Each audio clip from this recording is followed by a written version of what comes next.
नमस्ते, सत श्री अकाल, आदाब। आप सभी का मेरे YouTube चैनल में बहुत बहुत स्वागत है। आज कंटिन्यूस टेंस की कड़ी में मैं आपको फ्यूचर कंटिन्यूस टेंस सिखाने जा रहा हूं। लेकिन उससे पहले मैं चाहूँगा कि जिन लोगों ने मेरा चैनल सब्सक्राइब नहीं किया है तो उस चैनल को सब्सक्राइब ज़रूर कर लें और वीडियो को लाइक और शेयर ज़रूर करें प्लीज़। तो शुरू करते हैं फ्यूचर कंटिन्यूस। तो फ्यूचर कंटिन्यूस टेंस हम शुरू कर रहे हैं। इससे पहले मैंने आपको कंटिन्यूस में प्रेजेंट कंटिन्यूस और पास्ट कंटिन्यूस सिखाया था। कंटिन्यूस की कड़ी में ये फ्यूचर कंटिन्यूस देखिए आप, अंतिम टेंस। तो जैसा कि मैंने आपको बताया था कि फ्यूचर की पहचान क्या होती है, हिंदी पहचान क्या होती है, गा, गी और गे, पिछले वीडियो मैंने आपको सिखाया था। और कंटिन्यूस की पहचान होती है रहा, रही, रहे। तो इस तरह से हमने देखा फ्यूचर कंटिन्यूस की पहचान है हिंदी वाक्यों के अंत में रहा होगा, रही होगी और रहे होंगे। तो आप याद रखें, फ्यूचर कंटिन्यूस की पहचान है कि वाक्यों के अंत में, हिंदी वाक्यों के अंत में होगा क्या, रहा होगा, पहचान होगी, रही होगी और रहे होंगे। कुछ एग्जाम्पल हम देखते हैं हिंदी के उदाहरण अगर हम वाक्य बनाएं तो जैसे एक वाक्य लिया हमने, रमेश मैदान में फुटबॉल खेल रहा होगा, खेल रहा होगा। दूसरा वाक्य लिया, इसके हम ट्रांसलेशन करेंगे थोड़ी देर में नियम सीख करके। दूसरा हमने लिखा कि रेखा छत पर कपड़े धो रही होगी,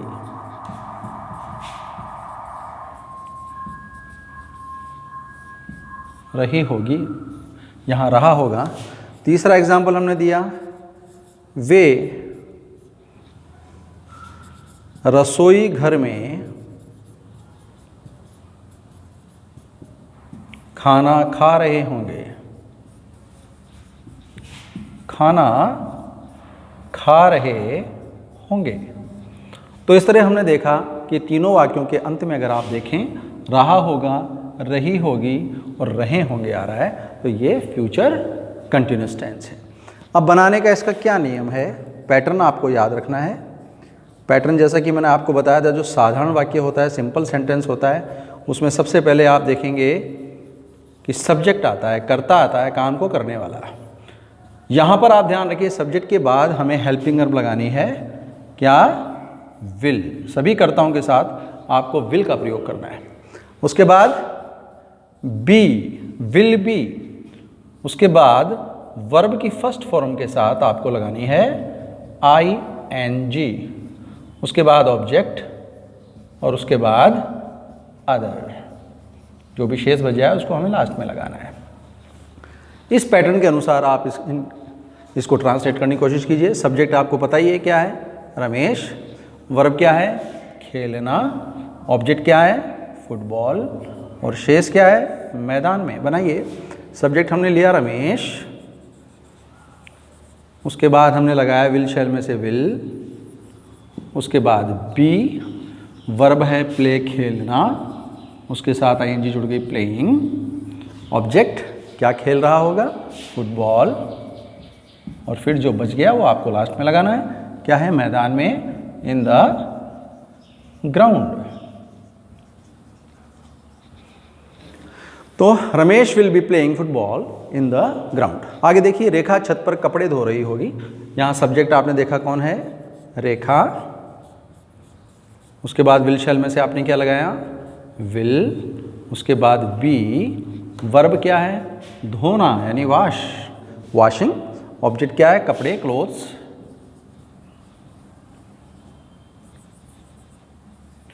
उसके बाद शेष क्या रहेगा, छत पर यानी ऑन द रूफ।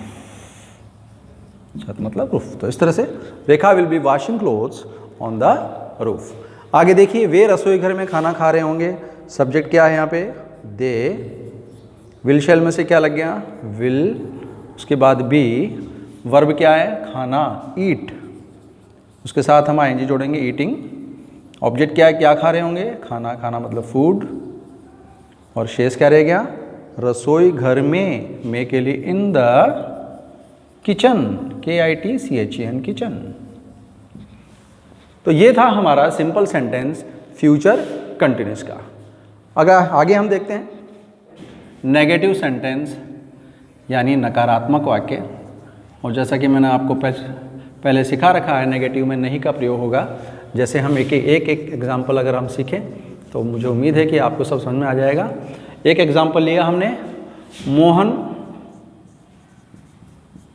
मंदिर में रामायण नहीं पढ़ रहा होगा, नहीं पढ़ रहा होगा। इसमें देखिए नहीं का प्रयोग आ रहा है, इसका मतलब ये नेगेटिव सेंटेंस है। पैटर्न क्या रहेगा, आपको नोट का प्रयोग करना है, सब्जेक्ट, उसके बाद आपको विल लगाना है, उसके बाद नॉट, उसके बाद बी, उसके बाद वर्ब की फर्स्ट फॉर्म के साथ आईएनजी, ऑब्जेक्ट, और जो भी बचता लास्ट में लगाएंगे। बताइए इसकी इंग्लिश क्या बनेगी। अब देखो आप बनाने की कोशिश करें। Mohan will not be, verb है पढ़ना, रीड, आईएनजी जुड़ गई, रीडिंग। ऑब्जेक्ट क्या नहीं पढ़ रहा होगा, रामायण, दी रामायण, और शेष क्या रह गया, मंदिर में, इन द टेम्पल। तो इस तरह से आप चाहें तो प्रैक्टिस कर सकते हैं। नहीं का प्रयोग करना है आपको, और नहीं जो है विल बी के बीच में आएगा, विल नॉट बी। अगले प्रकार का वाक्य हम देखते हैं, वो है इंटेरोगेटिव। जैसा कि मैंने आपको पिछले वीडियोस में सिखाया है, इंटेरोगेटिव में क्या जो शब्द होता है वो पहले आता है। क्या सरला दूध पी रही होगी, और क्वेश्चन मार्क। प्रश्नात्मक वाक्य में अंत में प्रश्नवाचक चिन्ह आता है, इंटेरोगेटिव सेंटेंस में क्या शुरू में आता है। इसके लिए आप क्या करेंगे, पैटर्न क्या रहेगा इसका, विल शुरू में लगा देंगे, will plus subject,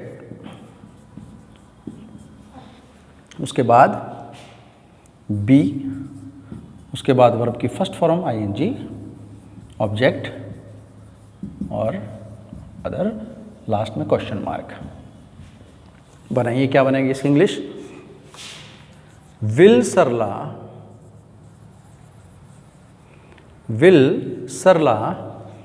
B, verb पीना, टेक या ड्रिंक, गर्म दूध है इसलिए टेक का प्रयोग कर सकते हैं आप, टेकिंग, ऑब्जेक्ट दूध यानी मिल्क, क्वेश्चन मार्क।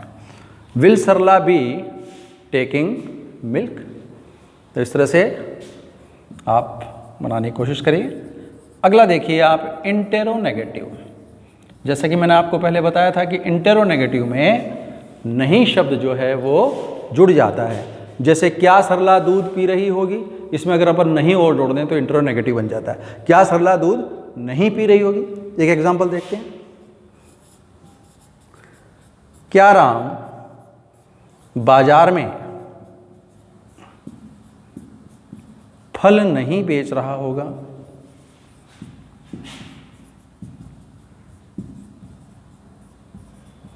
तो देखो सेंटेंस इंटरोगेटिव है लेकिन उसमें नहीं और जुड़ गया, इसलिए इंटरोनेगेटिव बन गया। पैटर्न वही, हमें नोट जोड़ना है इंटरोगेटिव वाले नियम में।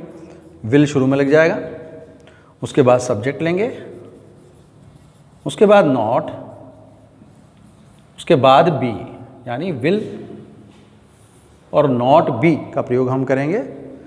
उसके बाद वर्ब की फर्स्ट फॉर्म आईएनजी, ऑब्जेक्ट और शेष अदर बच गया। लास्ट में क्वेश्चन मार्क हम लगा देंगे। बनाइए इंग्लिश क्या बनी। विल राम, उसके बाद नॉट, उसके बाद बी, वर्ब बेचना सेल, आईएनजी जुड़ गई सेलिंग, ऑब्जेक्ट क्या नहीं बेच रहा होगा, फल फ्रूट्स, और फिर शेष क्या बच गया, बाजार में, इन द मार्केट, और लास्ट में question mark. Will Ram not be selling fruits in the market. तो ये था हमारा नेगेटिव, इंटरोगेटिव और इंटेरोनेगेटिव। लास्ट प्रकार का वाक्य हम सीख रहे हैं वो है WH या हाउ से शुरू होने वाले वाक्य। अंतिम प्रकार का वाक्य है WH या हाउ से शुरू होने वाले वाक्य।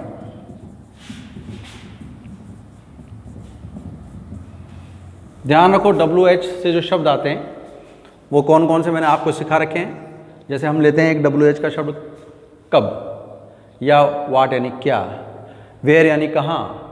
जैसे एक एग्जांपल लिया हमने कि रमेश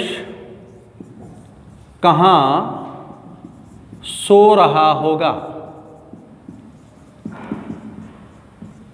देखो फ्यूचर कंटिन्यूस रहा होगा आ रहा है और WH का शब्द आ रहा है क्या, कहाँ। दूसरा सेंटेंस हमने लिया, वे मैदान में क्या कर रहे होंगे। वे मैदान में क्या कर रहे होंगे। इसमें देखिए WH का शब्द आ रहा है क्या।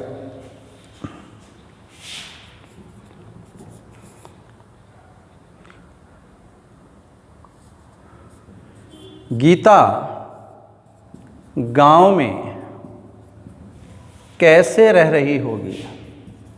कैसे रह रही होगी, क्वेश्चन मार्क, प्रश्नवाचक चिन्ह। यहाँ पे WH का शब्द कौन सा आ गया, कैसे। बनाने का तरीका क्या है, पैटर्न है WH या हाउ शब्द हम सबसे पहले लेंगे, उसके बाद मेन हेल्पिंग वर्ब यानी मुख्य सहायक क्रिया भी लेंगे, उसके बाद सब्जेक्ट लेंगे, उसके बाद बी, उसके बाद वर्ब की फर्स्ट फॉर्म के साथ ING, ऑब्जेक्ट, और फिर जो बच गया लास्ट में क्वेश्चन मार्क लगाएंगे। चलिए बनाने की कोशिश करते हैं। रमेश कहाँ सो रहा होगा। WH का शब्द लिया हमने सबसे पहले वेयर, उसके बाद विल, उसके बाद सब्जेक्ट रमेश, उसके बाद बी, फिर वर्ब सोना स्लीप, ING जुड़ गई स्लीपिंग, क्वेश्चन मार्क। क्या इंग्लिश बनी, where will Ramesh be sleeping. आगे देखिए, वे मैदान में क्या कर रहे होंगे। WH का शब्द लिया हमने वाट, विल, सब्जेक्ट वे यानी दे, उसके बाद बी, वर्ब करना डू, ING डूइंग,